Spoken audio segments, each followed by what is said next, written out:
ሰላም ጤና ይስጥልኝ ዶክተር ዮናስ ቤተሰቦች እንደምን አላችሁ? ዛሬም እንደተለመደው በአንድ ጠቃሚና አስተማሪ ሀሳብ ተገናኝተናል።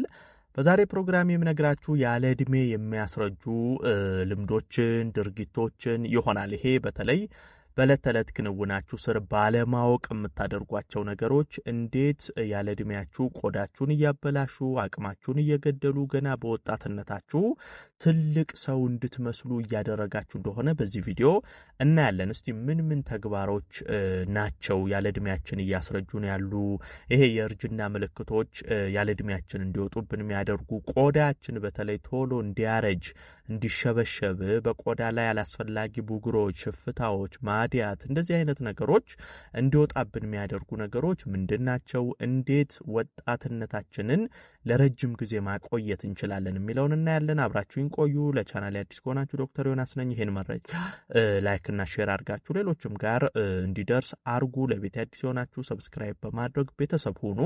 እስቲ በቀጥታ ወደ ሐሳባችን እንግባ።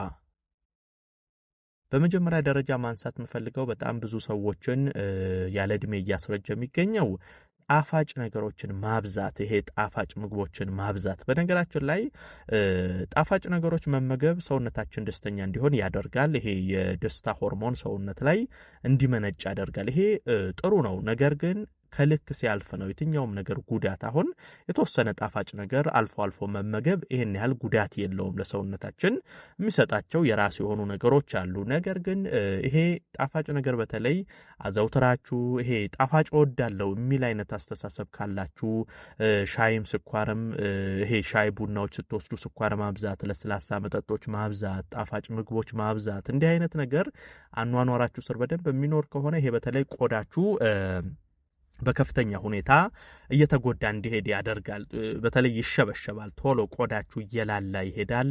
የመሸብሸብ ነገሮች ይሄዳሉ። ገና በወጣትነት እድሜ ትልቅ ሰው እንድትመስሉ ቆዳችሁ ግርጅፍ ያለ እንዲሆን ያደርጋል። በነገራችን ላይ ቆዳ ብቻ ሳይሆን ጥርሳችሁንም በከፍተኛ ሁኔታ ይጎዳል። ጣፋጭ ነገር በተለይ የጥርስ መቦርቦር፣ የጥርስ ህመሞች በከፍተኛ ሁኔታ እንዲመጣባችሁ ያደርጋል። ስለዚህ ብትችሉ ጣፋጭ ነገሮችን ብትቀንሱ ለቆዳችሁም በአጠቃላይ ለጤናችሁም አስፈላጊ ነው።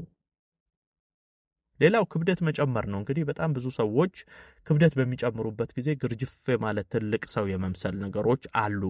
ክብደት ስትጨምሩ በነገራችን ላይ በጣም ብዙ ከዚህ ከደም ዝውውር፣ ከልብ ጤና፣ ከቆዳ ከተለያዩ ነገሮች ጋር ተያይዞ ችግር ያመጣል። ይሄ አሁን ከልጅነት የነበረ ክብደት ውፍረት ከሆነ ችግር የለውም። ብዙ ጊዜ ግን ጉዳት የሚያመጡት ለተለያዩ ችግር የሚዳርገው ምንድነው? ከጊዜ በኋላ የሚመጣ ውፍረት፣ ክብደት መጀመሪያ ኖርማል አቋም ከነበራችሁ በኋላ ወይ አመጋገባችሁን አበላሽታችሁ ሊሆን ይችላል፣ አኗኗራችሁ ጤናማ ባለመሆን በእንደዚህ አይነት ነገር ከጊዜ በኋላ ቀስ እያለ የሚመጣ ውፍረት፣ ክብደት እንደዚህ አይነት ነገሮች በተለይ ቆዳ ቶሎ እንዲላላ፣ እንዲሸበሸብ፣ ሰውነት ግርጅፍ እንዲል አለዕድሜያችሁ እንድታረጁ ያደርጋልና ብትችሉ ቦዲ ማስ ኢንዴክስን ማስተካከል፣ ክብደትን መቀነስ ያስፈልጋል።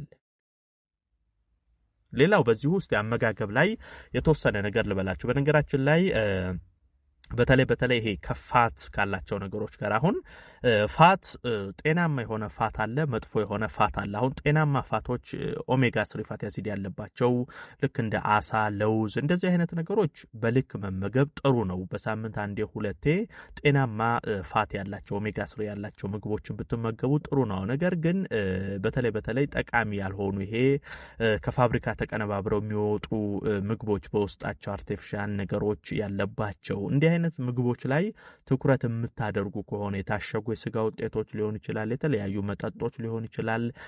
በተለይ ፋብሪካ ምርቶችን የምታዘወትሩ ከሆነ ይሄ ለጤናችሁም ጎጂ ነው። ቆዳችሁን ያለ ዕድሜ ያስረጃል፣ ይሸበሽባል።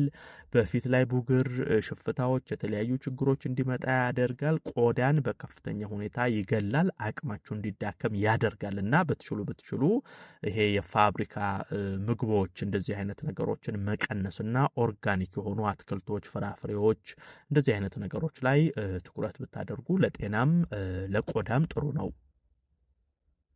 ሌላው ሜካፕ ላይ የተወሰነ ነገር ማንሳት ፈልጋለሁ። በተለይ ይሄ በቀጥታ ከሴቶች ጋር ይያያዛል። ሴቶች በነገራችን ላይ ሜካፕ አብዝታችሁ የምትጠቀሙ ከሆነ በተለይ የቆዳ ድርቀት በከፍተኛ ሁኔታ እንዲገጥማችሁ ያደርጋል። ምክንያቱም ሜካፕ ፊታችሁ ላይ በተደጋጋሚ ስትጠቀሙ የፊታችሁን ወዝ እያጠፋችሁ ትሄዳላችሁ። በኋላ ድርቅ ያለ ቆዳ እንዲሆን ያደርጋል። እሱ ብቻ ሳይሆን ያለ እድሜያችሁም ቆዳችሁ እንዲሸበሸብ ያደርጋል። ይሄ ሜካፕ በተለይ አብዝቶ ይሄ በየጊዜው ሜካፕ የመጠቀም አይነት ልምድ ካለ ቆዳችሁን በጣም ነው የምትጎዱት። ብትችሉ አልፎ አንዳንድ ፕሮግራም ሲኖር ሊደረግ ይችላል። ነገር ግን አዘውትሮ ሜካፕ መጠቀም በራሱ ለቆዳችሁ በጣም መጥፎ ነው። ያለ እድሜያችሁ ቆዳ እንዲሸበሸብ ያደርጋል። በቆዳም ላይ የተለያዩ ችግሮችን ይፈጥራል።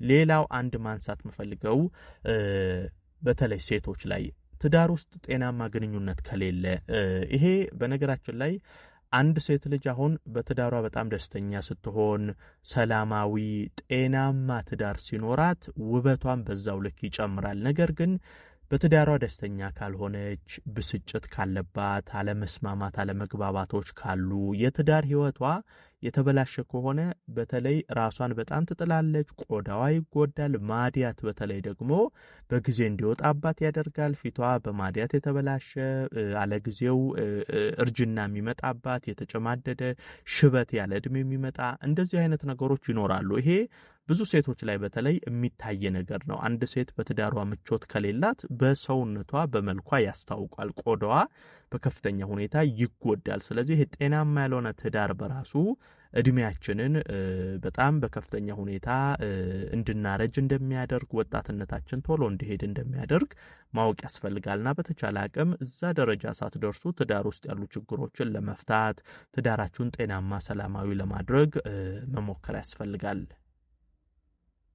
ሌላ መጨመር የምፈልገው በተለይ ሱሶች ላይ ለምሳሌ ሲጋራ ማጨስ። ይሄ በተለይ ሲጋራ የቆዳ ህዋሳቶች በከፍተኛ ሁኔታ እንዲጎዱ ያደርጋል። ይሄ ለቆዳችሁ ለስላሴ፣ ለቆዳችሁ ውበት የሚሰጡትን ህዋሳቶች በከፍተኛ ሁኔታ ይገላል ሲጋራ ማጨስ። ይሄ በኋላ ፊታችሁ እየተጨማደደ ግርጅፍ እያለ ትልቅ ሰው እየመሰለ በፊት ላይ የተለያዩ ችግሮች እየተፈጠሩ እንዲሄድ ያደርጋል። አልኮል መጠጦችም እንደዛው አብዝቶ አልኮሎች መውሰድ፣ ይሄ ከሱስ ጋር ተያይዞ ቆዳ በከፍተኛ ሁኔታ የመጎዳት ነገር ስላለ በተቻለ አቅም እንደዚህ አይነት ሱሶች ካሉ ከእንደዚህ አይነት ነገር መራቅ ያስፈልጋል።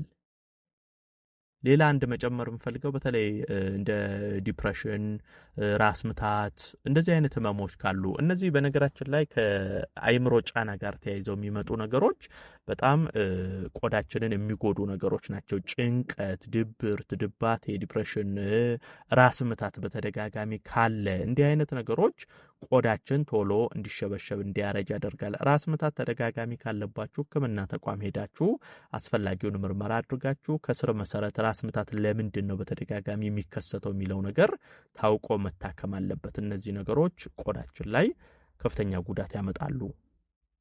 እንግዲህ በአጠቃላይ አሁን የነገርኳችሁን ነገሮች ብታስተካክሉ ወጣትነታችሁን ለማቆየት የቆዳችሁን ጤንነት ውበት ለመጠበቅ ይረዳችኋል ማለት ነው። ዶክተር ዮናስ ነበርኩ። ይህን መረጃ ላይክ ሼር አድርጋችሁ ለሌሎችም አጋሩ። ለቤት አዲስ ሆናችሁም ቻናሌን ሰብስክራይብ በማድረግ ቤተሰብ ሁኑ። የዛሬን በዚሁ አበቃው።